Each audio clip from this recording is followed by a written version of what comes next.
largest example of what we call a dry river valley. It stretches for nearly a mile round to the left, eventually emerges at the bottom of that flat area we call the wheel. And it was created about 10,000 years ago at the end of the last ice age period. Britain was covered in ice sheets measuring up to a mile deep in places, and although the sheets didn't quite come as far south as here, when the ice melted, there were huge, unimaginable amounts of water that were created by the meltwater, the ice, and that flowed off the land and washed away much of the chalk that we're currently standing on and created ditches like this one. So this one is the biggest. There are several of them all the way along the south coast, but this is the biggest example. And, it's about 300 feet deep at its deepest point. So what's that? About 100 meters, just over.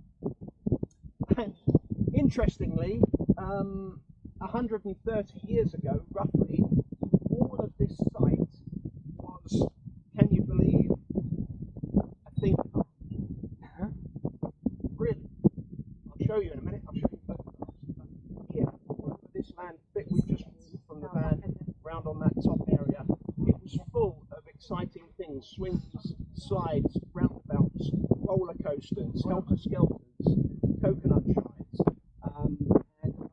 There were two major attractions here. One was a steep funicular railway that dropped down off that hillside down to the village we were looking over, and the other was a cable car that ran from just the top of, you can see a little outcrop of concrete, to a tower, 50-foot tower on top of that, and a wire that stretched right across to the tree line over there. And it was only the second cable car ever built in the world. The first one in England, just the second one in the world. It was opened in 1892, and this place was so popular that it attracted over 1 million visitors in its first year of opening. Huge, unimaginable popularity. People flocked in from London. They came on the train to Brighton. They got off the train at Brighton, crossed the platform onto another train that brought them right the way up here to the Devil's Dyke in order to visit this pleasure park. Now, sadly, the pleasure park had a very short life, barely 20 years. By 1910, it had all gone. It was taken away because the whole of the South Downs area was used for military training.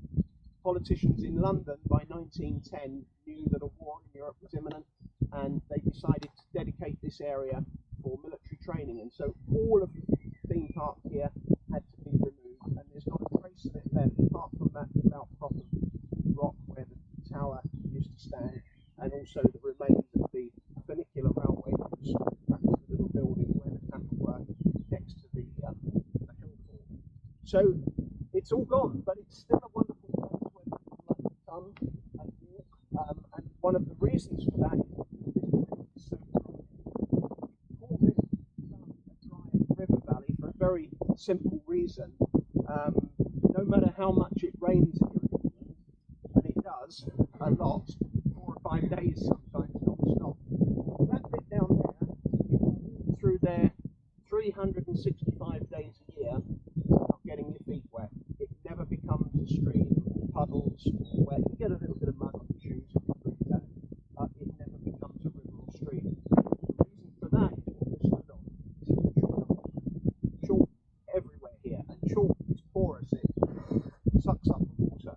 So the water comes, it's gone within hours. And so that's why this area is popular for people to walk and take their dogs and so on.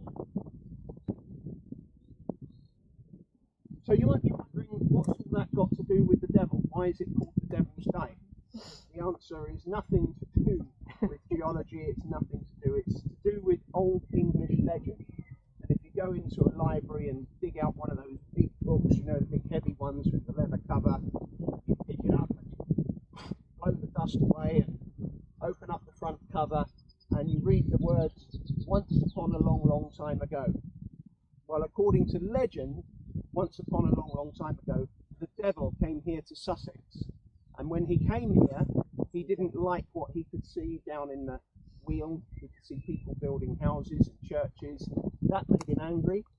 He looked around, he realised that the ocean was over there, the people that separated them was this long bridge of chalk, the South Downs.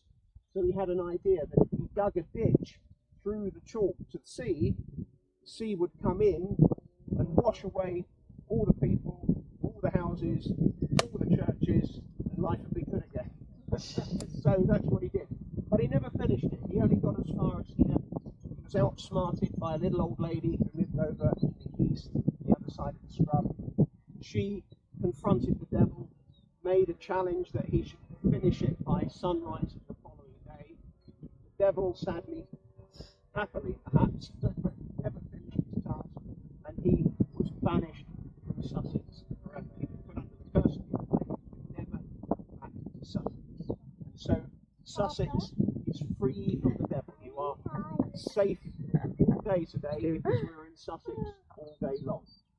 In case you're wondering where the devil went, as I understand it, the devil went down to Georgia. But that's another story. So, we won't dwell on it. But it's rumoured that just on that bend there are two bumps in the ground. And many people say that they are the burial mounds of the devil and his wife. The devil is in one and his wife is in the other. And if you come to the burial mounds on the stroke of midnight on New Year's Eve and run backwards 17 times around them, the devil will appear before you. Looking forward to it. I've tried every year for the last 20 years. But anyway, that's it. It's the devil's